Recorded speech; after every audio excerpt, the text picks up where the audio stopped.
I will now introduce our guest speaker, Dr. Allison Hanley. She's from Hasbro Children's Hospital. She will be talking on the topic vaping up in smoke, what parents need to know about vaping. E-cigarettes continue to entice and addict youth, so learn how to protect your child from the harms of vaping. So with that, Dr. Hanley. Great, thank you. I'm just going to share my screen here. Let me just put this on. Okay. Are you guys able to see the presentation? Yes. Wonderful. Okay. All right. Well, thank you guys so much for having me. I'm Dr. Allison Hanley. I'm a pediatrician at Hasbro Children's Hospital, and I work in the primary care clinic.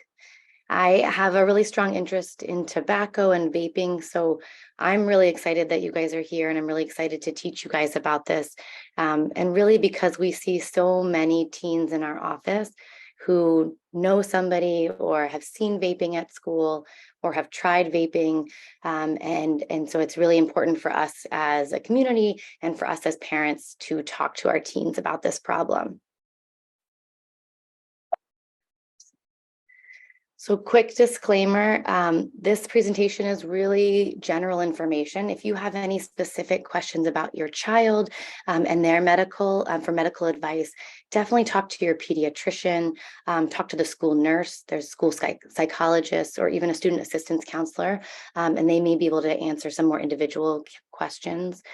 And then really this is my expertise on tobacco, and doesn't necessarily reflect the view of the organizations that I work with. So what are our goals tonight? So we are going to talk today about how common vaping is, both in the state and also in the nation. We're going to talk about what is an electronic cigarette, so you can learn what are the different types and what do they look like. We're going to talk a little bit about the health effects of vaping, the ones that we know now and the ones that we may know about in the future. We'll talk to you about how do you talk to your teens about vaping, whether they haven't ever seen it or whether they've never tried or if they're already using. And then we're going to identify some resources to help teens quit. So every year, the National Youth Tobacco Survey is given out to high school students and middle school students throughout the country. And what they found in this past year, so 2022, is that about 16.5% students, high school students, are currently using a tobacco product. Current use is defined really as use within the last 30 days. So it's about 16% of high school students are currently using tobacco. And there are so many different products out there. So, e-cigarettes, which we're going to really talk about tonight, but also keeping in mind cigars and cigarettes. There's new smokeless tobacco products like nicotine pouches, gum, gummies, lozenges, hookah, things like that. But by far, you can tell from this graph that e-cigarettes are really the most popular among high school students. So this past year, 14.1% of high school students are currently using e-cigarettes. And when they look at those students that are currently using, they're actually using very often. So 1 in 4 are using daily. And what that tells me is that people are addicted. So a lot of teens are addicted if they need to use the e-cigarette daily. The most common device are disposable devices, and we're going to talk a little bit about the different types in a moment. And almost all students are really vaping flavored e-cigarettes. So we'll talk a little bit about that as well. What about here in Rhode Island? So in Rhode Island, they use the Youth Risk Behavior Survey, which goes out every other year to all high school and middle school students, and it asks lots of different questions. And one of them is about tobacco use. So in 2021, high school students reported about 32% of high school students reported that they ever used an e-cigarette. So 32% have tried an e-cigarette. And then about almost 18% are currently using e-cigarettes, so using within the last 30 days. In middle school, it is less, but it's still significant, right? So 11% of middle school students have reported that they've ever tried an e-cigarette. And 5.6, almost 6% of middle school students are currently using e-cigarettes. And if we think about the last graph I showed you, For high school student current use in Rhode Island, that's almost 18%. It is a little bit higher than the nation, which is around 14%. So quite popular here in Rhode Island. So now we know, like, this is very common. This is a problem that we're going to see. And I'm going to see this in my office, and you might have kids who might see this at school or might see this among their friends. So very, very common. So let's talk a little bit about how does it work? What do these devices do? So all e-cigarettes will have a battery, a heating element, and then a place to hold liquid. And so what happens is the user takes an inhalation. So they inhale, the sensor notices that. They start to heat the coil, and then that heating of the liquid produces an aerosol. And then the user will inhale that aerosol. It almost looks like a vapor. And so almost all of the e-cigarettes work very similar to that. And there are so many different types. So we're going to break it down into kind of three major categories. So the first type is the open refillable systems. One of the more popular ones is Sorin here. And so these are devices that you reuse over and over and over again. You can charge them and you just reuse them again. And what you do is you're going to pour in this vape juice here. So you pour in the vape juice, you can buy lots of different flavors of vape juice, and you just refill that system. Some people that may want to adjust their device, so they might use something we call a box mod, and they can adjust the wattage and the voltage to get a bigger hit or to do tricks. And so that's popular among hobbyists. The next type of device are the closed pod systems. So that's things like Juul. And this, again, is a device that you buy and you keep using over and over again, so you don't throw that away. But instead of pouring in the e-juice yourself, it comes in these small cartridges. So this is, a Juul, and then this is the cartridge. They're quite small that you're going to attach to this. And then when it's empty, you throw out the cartridge and you replace it with a new cartridge, a new pod. These ones are super popular. The Juul and the Vuse are very popular devices. Next is the disposables. These products actually are for one-time use. So you use it, you use up all the e-liquid, and then you throw it out and you buy another one. So common ones like that are Puff Bar and Stig. So this is a Stig. So here on the top is some of the most popular products. So they do ask teens on these national surveys, like, what are the most common products that you're using? What are the most popular? So right here on the top of your screen is Puff Bar. This is the #1 used product. It's a disposable product. It comes in a bajillion different flavors, and it's pretty small. This is Vuse here. This is one of the pod-based systems, also very common. That's second most common in the nation. And then the third most popular is Juul, which you may have heard of. And so that's another pod-based system. In my clinic, I actually see a lot of kids right now using Elf Bar, which is another disposable, larger unit. So this is an Elf Bar. And this has become very popular where I am. And so I'm assuming also in the schools where you are. And so you can imagine, like, these are pretty small. So like I can hold this in my hand and you might not even notice if I take a hit. A lot of these can really be hidden very well. And so it's easy for kids to conceal it, but they even make devices that are even easier to hide from parents in school. So this one down here at the bottom is actually a phone case. That's a vape device. This one here looks like a albuterol inhaler.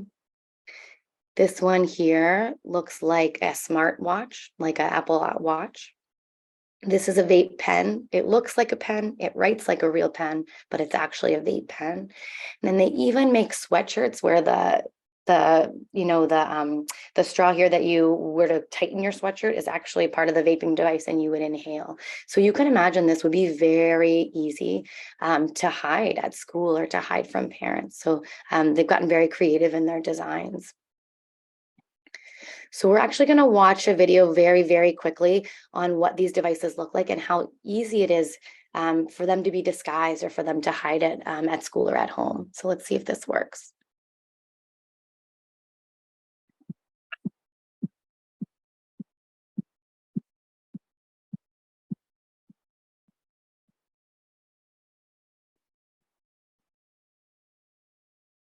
These are all actually vape devices that you could barely tell. So this is Juul that we just talked about.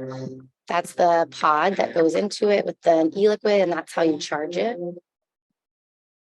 Looks so similar to a flash drive.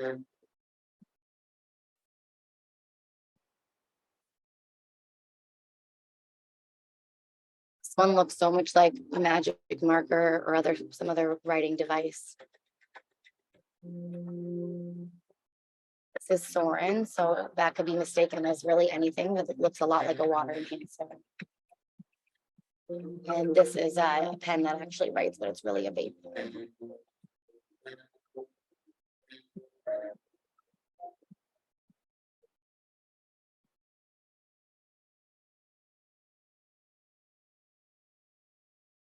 And so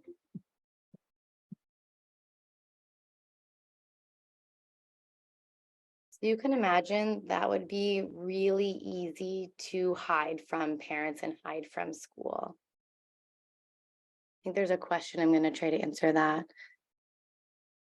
Oh, well, you have a recording. I do believe they are recording. Yep. All right. So what is actually in the device? Like what is in these pod containers? What is in the e-liquid? So they all contain water. They also contain propylene glycol or vegetable glycerin, and that is what we call a humectant. It helps keep it moist and it helps produce the aerosol. They all contain flavors. So there's a million flavors out there, but common ones are menthol or vanillin, diacetyl, benzaldehyde, cinnamaldehyde. And then almost all devices, even all liquid, even if it says it doesn't, most contain nicotine. And then some will also contain THC or CBD. And what we know is, they say propylene glycol or vegetable glycerin and these flavorings, they consider them as safe for ingestion. So generally recognized as safe if you eat it or drink it, but we don't really know if it's safe if you inhale it. And some of these actually, like diacetyl, which is a flavoring, when you inhale it can actually cause serious, serious damage to your lungs. And so that's no longer allowed in vaping liquid. And as we talk about these flavors, I mean, you can imagine how much this might appeal to a teenager or a middle schooler. These look like candy. This looks like Swedish Fish, right? This looks like Sour Patch Kids. This one looks like a Lifesaver gummy. These look like soda, Fanta soda, cotton candy, donut flavored. So the tobacco companies have become incredibly smart, and they're really targeting kids with these dessert and fruit and candy flavors to make them want to smoke. I had a kid in the office last week who was 11, and he told me that he had tried vaping once, and I asked him why, and he told me, I have a sweet tooth. That was his words. I like sweet things, and these looked like candy. So I think that's really hard for kids to avoid when that's what they're targeting them with. We do know from studies that most kids try flavor first, and then they continue to use e-cigarettes with flavor as they go. So that's the liquid. So what's actually in the aerosol? What's in that vapor that you're seeing? So all of it contains nicotine. It also contains volatile organic compounds. It produces these ultrafine particles that get really into the little crevices of your lungs, very fine area. It can have cancer-causing chemicals like formaldehyde. The heating coil actually contains heavy metals like nickel, tin, and lead that you're inhaling, these heavy metals. And then it also contains flavoring, which we talked about, can cause some serious lung injury. So that's what's really in the aerosol that they're inhaling. So we're going to talk a little bit about what's so bad about that, like what's terrible about what we're doing, what are the health effects of that. So nicotine is probably by far the most concerning thing. So nicotine is highly addictive. And we know that the earlier you're exposed in childhood, the more likely you're to become addicted. And the more difficult, the harder it is for kids to quit. And they've actually found 90% of lifelong cigarette smokers actually started before the age of 18. And I have kids tell me in the office all the time, I was doing this with friends, or I was just doing it on the weekends. And then all of a sudden it felt like it became out of control. Like I couldn't control it. So they've become addicted. It can go from this really infrequent use to sudden addiction because it is that addictive. And again, the tobacco companies are super smart. And so instead of this free-base nicotine, which they have in conventional cigarettes, which is really harsh on the throat. So when you take a hit of that, that really hurts your throat. Instead, now they use nicotine salts, and that actually causes less irritation in the throat. And it also tends to kind of give you a smoother hit. And so it gives higher levels of nicotine. It doesn't bother you. And so there's this increased potential for addiction. These are contained in most of the newer e-cigs and all of the disposable ones that I've ever seen. So how much nicotine, like how do we know how much compared to, like, let's say a pack of cigarettes? So for Juul, so this is Juul, in each of these pods, you use about 200 puffs, and that's about 1 pack of cigarettes. Okay, so that's about the nicotine in a pack of cigarettes. Elf Bar, this contains about 5,000 puffs per device. So these are rechargeable. You get about 5,000 puffs. And in one device, that's about 500 cigarettes or 25 packs of cigarettes. So that's a lot of nicotine in this small device, 25 packs of cigarettes. And we know that nicotine addiction, what happens is the nicotine is absorbed and it creates this release of dopamine, which is, this chemical that triggers your brain to ignite its reward pathway. It makes you feel good. It makes you feel pleasure. It makes you want more. And so you get these really strong cravings so that you get more dopamine, so you feel better. And so when you don't use, you actually get these terrible physiologic withdrawal symptoms, which we'll go over in a second. And so you're going to keep using to avoid those withdrawal symptoms. And then you need to keep using more and more and more to avoid withdrawal. And so then you're increasing your tolerance, using more and more nicotine each time you use. So what does nicotine withdrawal look like? So symptoms can vary, but a lot of teens will describe irritability. They might feel restless or jittery. They complain of headaches. They might have some increased anxiety or sadness. They might report feeling tired. They have difficulty concentrating and difficulty sleeping. They might report increased appetite, so they're eating more. And then they have these really intense cravings to use. And so I think we can all imagine that must be really hard to be able to focus in school, focus on your schoolwork and for tests, do homework. It might make it really hard to be around family or friends. You might have trouble hanging out. You might be too tired to go out. And so a lot of these symptoms can really impact them. And so if you start to see these symptoms in your teen, you want to think about that, like, hey, is this nicotine withdrawal? And nicotine, it's really because the brain of teens is still developing. So if you see this picture, preteens and teens, their brain is not fully mature. So they get addicted very quickly. Nicotine really affects their brain development. You might also develop an increase in drug-seeking behaviors. Sometimes they develop deficits in attention and cognition. They may have mood disorders like anxiety and depression. So it really affects a teenager much differently than it would affect an adult. We also know that vaping is linked to use of other substances. So that means, it's a gateway. We call it a gateway to other drugs or other substances. So if you're a teen who vapes, you're 3.5 times more likely to then smoke cigarettes. There's also an increased association with using marijuana, alcohol, and amphetamines if you're a teen that smokes. So in addition to the effects of nicotine, we want to talk about the respiratory effects. So really, you're inhaling. So a lot of that is going to come into the lung. Oops, I'm sorry. Let me get out of this chat here. Oops, how do I get out of that? Oh, okay, here we go. So a lot of that's going to hit your lung. One of the most serious, most concerning respiratory effects that we see is EVALI. This is known as electronic cigarette or vaping product use associated lung injury. And that can cause symptoms like fever, chills, shortness of breath, chest pain, nausea, vomiting, diarrhea, abdominal pain, kind of symptoms of the flu or really symptoms of COVID. So it can be hard to pick up.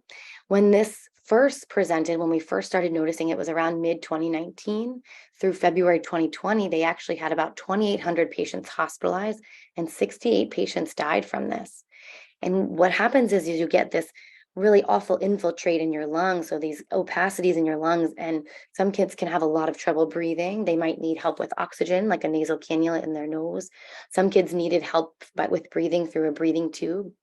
And while this has definitely decreased over time, we see a lot less than when this initially started. We still have kids that are being admitted to Hasbro, to our ICU with this disease in the past year. What they found was this is really linked to vitamin E acetate, which is an additive in e-cigarettes. And everybody that got this, was vaping. A lot of them were actually vaping THC as well. And so they think there might have been something in that additive. So while it's declined, we are still seeing cases of this. So a really serious health effect. Less severe, but still really concerning, is it the respiratory effects on asthma. So for those who vape, you have an increased odds of actually being diagnosed with asthma. Those who vape have increased school absences due to their asthma symptoms, and they might also have an increase in asthma attacks. So this can really trigger kids' asthma, make them miss school days, make them need more medication, can really affect that. And then there's also other respiratory symptoms. So teens that are vaping also report increased symptoms of cough, phlegm, wheeze, and bronchitis. And you can imagine, right, that can really impact their day-to-day, but also impact them if they're playing sports, if they're an athlete, if they're trying to play gym, that can really affect their breathing. Vaping can also increase your infection risk. So they did find that during COVID pandemic, young people who ever used an e-cigarette were actually 5 times more likely to be diagnosed with COVID-19. And then those young people who used e-cigarette and a conventional, like a regular cigarette, were actually 7 times more likely to be diagnosed with COVID-19. And they think this is probably from different things. So one is that people had their masks down while they were using. Some was the fact that you're sharing devices. So you're putting your mouth on devices and then giving it to other people. Some it's that your hands are dirty and you're putting your hands to your mouth often. The other piece is that you've got inflammation in your lung from vaping and smoking. And so you're setting up an area where bacteria and viruses can get in. And then your immune system is already weakened in your lungs, and so more likely to get an infection. There's also effects on your heart, your cardiovascular system. So they have found, studies have shown that it may be associated with inflammation, oxidative stress, DNA damage, arterial stiffness. So your arteries get really stiff and hard, hemodynamic imbalance. So high blood pressure, it could lead to high heart rate. It can alter platelet activity, which leads to clotting. And all of this really increases your risk of cardiovascular disease. So things like stroke and heart attack. We don't have a lot of data on this in teens, but we do know there's an increased odds of heart attack in adults. Oral health. So, you're putting this, you're inhaling this in your mouth. So just like cigarette smoke, there's a lot of mouth symptoms that have been reported. So teens who are vaping have reported dryness, burning, irritation, bad taste, and bad breath in their mouth. It also sometimes can cause pain or discomfort. You can get these oral lesions or sores in your mouth. There have been reports of black tongue and burns in the mouth. And it also increases your likelihood of having periodontal or gingival disease. And that really means cavities and gingivitis. See the question here. Oh, they're going to ask about the recording. And I'm sure they will let you know definitely how to get the recording. And then I always think it's not just about the health effects that it can cause to you, yourself, or the teen themselves, but also the risk to others. So, these look like, right, like a fruit roll-up candy. This looks like juice. And so young children really may be enticed. They're appealing. They're going to reach for that. They're going to grab for that. And if they drink it, or if they get contact on their skin, they can actually get nicotine poisoning. And so they've found that even half a teaspoon, so which is such a small amount, ingested by a young toddler can be fatal. And there have been many reports to poison control of nicotine toxicity, and there have been deaths reported from this. So it's not just about protecting your teen's health, but also the other young kids in your home. If they have these vaping devices, they need to be stored safely and put away where other young kids don't have access. There's also a risk of battery explosions. So there have been many explosions and burn injuries that have been reported, and they can explode in the mouth, right? So causing damage to the face, the teeth, the jaw. They can also explode in your pocket and cause skin damage. And there have even been deaths reported from these explosions. And they think this is related to the lithium battery that's contained within the devices. So there's a lot of health effects, right, that we've already learned about, we've already figured out, but I think there's going to be so many more that we do discover over time. Because if you think about it, so conventional, like regular cigarettes, it took them decades to figure out the long-term health effects. That took many, many years to figure out that it causes cancer, it causes COPD, it causes heart disease. And these products, these vape devices are so new, we don't know what's going to happen down the line. But studies, every day are coming out to show us what these health problems are. So we're going to shift gears a little bit, and we're going to talk about what can you do. So how do you talk to your teen? What does your teen want you to talk to them about? How can you help prevent them from vaping? How can you help them if they want to stop vaping? And how can you talk to them about it? So we're going to watch a quick video, and please definitely let me know if you can't hear it. This one's really quick. These are teens that are addicted and how they wish their parents had talked to them about it. There was definitely a lot of pressure to use e-cigarettes and vape because mostly everyone at my high school did it. If I could tell parents or adults one thing, it would be that it is something that is so easy to get hooked on without you even trying. You can't stop using an e-cigarette just like that. When my parents first taught me, they were kind of like, yeah, why are you doing that? Just stop. Something that I wish a lot of parents knew was that this is not the type of thing that you can yell and scream at your kid about and think that it's going to work. It is more effective to start a conversation with your child. Like if you find one, ask them if they are a heavy user, if they're using it occasionally, and try and talk to them and educate them and see how much they know, how much they don't know. Educate yourself as a parent and see what you can do to support your child in quitting instead of grounding, screaming, because that just causes stress, tension. There's one thing I'd want people to remember when it comes to vaping is disciplinary actions are not always the answer, and offering support is far more effective.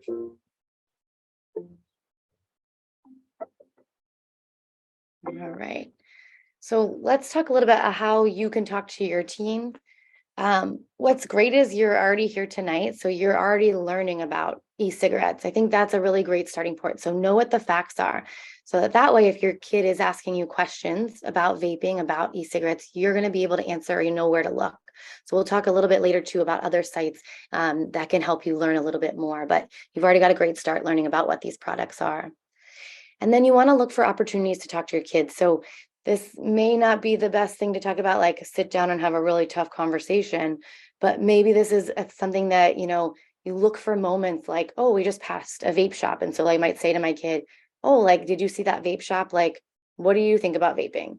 Or you see somebody on TV that's vaping. That's a great, moment to bring it up. You want to remain calm and have an open conversation. I'm a parent. That is really hard for me to do, and to not react. But it's really important to listen and hear their perspective, to try to ask open-ended questions. Like instead of saying, do you vape? Like a yes or no question, you might say, what do you think about vaping? Are there kids at your school that are vaping? How do you feel about that? And so using these types of questioning can kind of help open the door to a bigger conversation with them without making them feel defensive or shut down. I think what's also really important is be ready to hear that either they might have seen it at school they might have tried it themselves or have friends that try it, or like be ready to hear they may be using it regularly. It's so common that I think it's good to like prepare yourself for the answer. When they do, let's say they said, yeah, I tried it, or yeah, I'm using it. It's hard not to react. Like I would have the hard time not reacting if my son said that. But we really encourage you to kind of say, thank you so much for telling me, like, I'd love to talk to you about this. Really have a conversation so that maybe they're more willing to listen to you. Maybe you're building trust and you can actually help them quit. And remember, it's really not their fault. This is the tobacco companies, blame them. They are targeting the kids with these flavors. They're targeting them with social media ads. This is all over Instagram. This is all over, like, celebrities are using. And so I think this isn't the child's fault. It's really the tobacco company's fault. And then as you're having these conversations, it's easy to just have scare tactics and be like, don't you know that's going to kill you? Sometimes it's a little bit easier to think about, what do they care about? Kids don't care about the long term. They might care more about their straight A's. Like if your kid, like, I know you really want to work hard in school and get straight A's, this might have make it hard for you to focus. You might have trouble concentrating. Or let's say they really want to make the varsity basketball team. You might say this can really affect your lungs, your endurance, and your breathing. That might make it hard for you to join the team or to make the varsity team. So kind of figuring out what they care about and trying to connect with that as you talk to them. Then I think it's also like in the end of that conversation, you want to think about what happens. Like if they've never seen it before, or maybe they have seen it, but they're going to see it throughout the years. So how do you help them manage those situations? So what if someone comes and asks you to vape? What are you going to say? So maybe role playing with them, how they might manage peer pressure, coming up with things they might say or do. I often tell teens in my office, like, oh, what do you tell your friends when they ask you, why haven't you done it yet?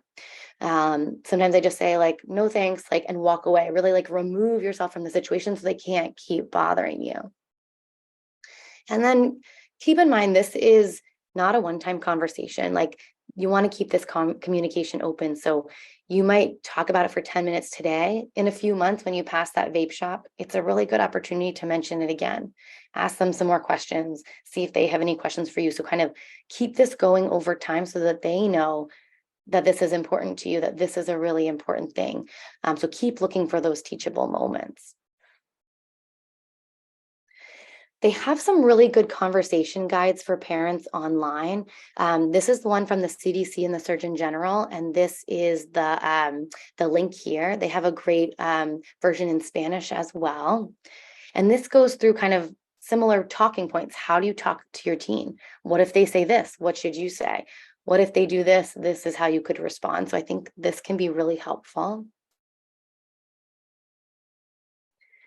This is another conversation guide for parents from the American Lung Association, also very helpful. And they also have some information about e-cigarettes for parents. So I think all in all, I want you to remember to talk to them, like start these conversations early, start in middle school, keep talking about them through high school so that they know that you know what these devices are. Keep the conversation going. So we're going to talk a little bit, what if you ask them, what if you're having these conversations, or what if you find out that your teen is vaping, right? They might tell you, you might catch them. Sometimes you might smell it. Like I have these devices in here right now and the whole room smells like fruity. So that might be a tip off. They also come with these like little plastic things. So you might find these little plastic things all around. And so you might notice it that way. So whatever way it comes up, but if your teen is vaping, talk to them about it. You heard in that video, they want you to ask them about it. So say like, tell me about your vaping. What are you using? How much do you vape? See if they can give you a little bit more information so that you can have a conversation. You want to talk to them about nicotine addiction. Ask them if they want to quit. What's really fantastic is over half of young tobacco users actually want to quit. And the majority, 60%, have actually tried to quit in the past year. So your teen might really want to quit, or if they're not ready now, there's a good chance they're going to want to quit in the future. So that's where you come in. If you've built this relationship of trust, you've had these conversations, you can really support them in their quit. And there's really wonderful cessation support services. So these are like quit lines. We're going to talk about them in a moment. Quit services that can help them to quit. You can also always talk to your pediatrician about medication to help them quit. So for kids that have moderate or severe nicotine addiction, we'll actually prescribe things like the nicotine patch and the gum to help them quit. So that's something your pediatrician can do. So what are these quit resources? What are the different programs that can help your teen quit? So this is a really great program from the Truth Initiative, and the Truth Initiative has a fantastic website. I definitely encourage you to look at it. It has all these really interesting facts. It's great for teens, but also great for parents. But they have this free mobile program, so you can get text messages to help the teen quit.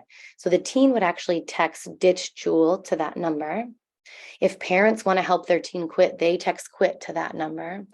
And it's great because the program will actually text the teen for about a week leading up to their quit date. And then you get at least 8 weeks of text messages helping you quit, coming up with ways to fight cravings.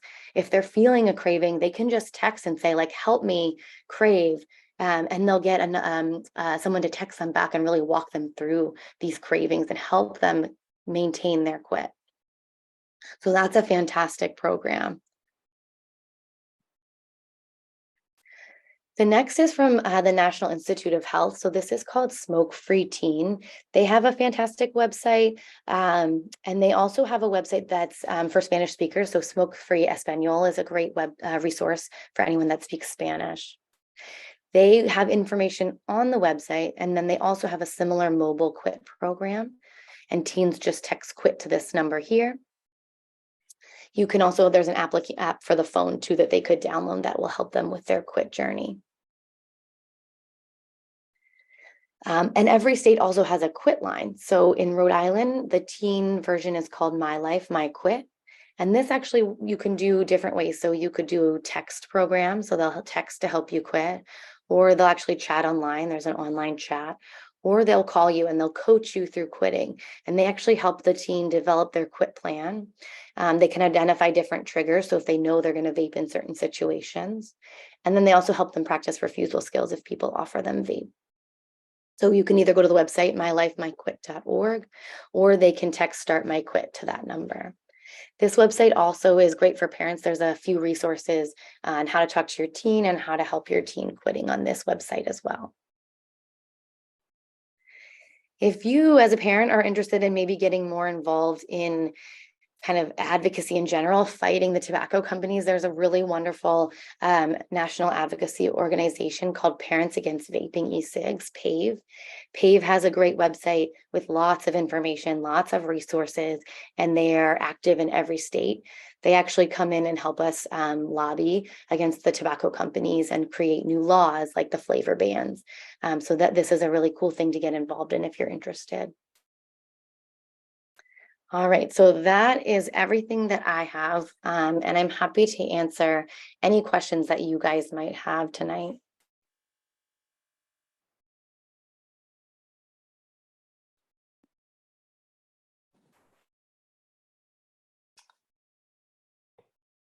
Good presentation. If anybody has any questions, you can either write your question in where it says Q&A, or you can raise your hand and we'll be glad to allow you to be able to speak. So we have somebody who, Janetti, okay. You can ask your questions in Spanish as well. Janetti? I found my daughter Bible. Oh, it look like one of those you show, or they have a liquid. But when I found it, I know it's a Bible, but I don't know what's the kind of liquid, what have it on it. I called my nephew and he told me, take a picture, what it look like. But it look like they have a leaf like marijuana. Can put in marijuana on those kind of Bible or no? Yes, so a lot of the devices you can use liquid that has THC or marijuana or CBD in it. So there are devices that do have marijuana liquid or a THC liquid, yes. And so definitely it's great to take a picture, and then you can, show your pediatrician and have them help your child, talk to your child about it. So that's a great thing to talk to your pediatrician about, definitely. Okay, thank you. Gracias, Janet. Now, are the consequences for vaping or having the marijuana the same in the students, in the young people? Yeah, so all the ones I presented tonight are actually consequences for teens specifically, for young people specifically. The only one that's more for adults is the cardiovascular, the heart consequences. But all of those ones for the lung, the nicotine addiction, that's all for teens. And so these are all things that we see in teens. Yeah. Does anybody else have any questions? You can raise your hand. Have another, Janet again. Janet, Yes, and we try work, but I no work with her like with any organization you chose us right now. Do you think she cannot start by then herself? Doesn't matter. She promised. She said she have like a month started using. Do you think I had to get more help? I think it's good to talk to her about it and keep talking to her about it. So it's always good to keep the conversation going, to talk to her about her use. If she says she's not using, it's hard to know if she's ready for any of those organizations. But it might be really nice to talk to like a school counselor or a pediatrician, and they maybe can talk to your teen. Sometimes teens are really more likely to talk to us than their parents, and then we can kind of figure out, are they using, are they addicted, and then kind of help them with quitting and speaking to the parent about that quitting. So sometimes it's helpful to have them talk to another adult, like a pediatrician or their school counselor. Okay, thank A you. lot of, yeah, no problem. A lot of the organizations you really have to want to quit, though they help you quit when you're ready. But there's a lot of information. So you could show them the Truth Initiative webpage. That's a great website that your teen could look at. And it's really directed at teens. It teaches them about vaping. It teaches them about even marijuana vaping. And if they can read about it and see from other teens what the harms are, sometimes that goes a long way. So maybe sharing the Truth Initiative website with her would be really helpful. any more questions? Well, thank you, Doctor, very much for joining us tonight. And again, for anyone who might have a question or concern, and you just need a little bit of guidance, our office is here to help. So please make sure that you reach out to us. You can always call our office 401-456-0686.